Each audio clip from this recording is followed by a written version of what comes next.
مفتی صاحب بھائی نے پوچھا ہے کہ کیا وکالت کو بطور پیشہ اپنانا جائز ہے اور اس سے حاصل ہونے والی رقم حلال ہے؟ وضاحت فرمائیں۔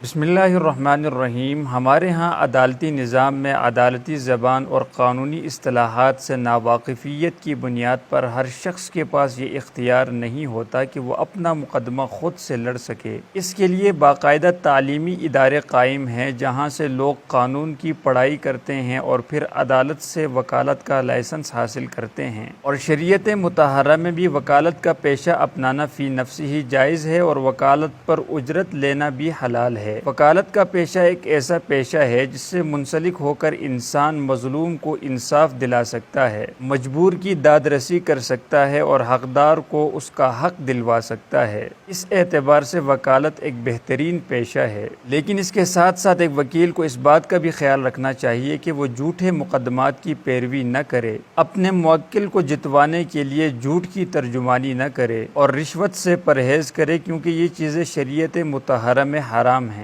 شریعت مطہرہ کا اصول بھی یہ ہے کہ جو چیز بذات خود حرام ہو اس کی ترجمانی اور اس کی نیابت بھی حرام ہوتی ہے۔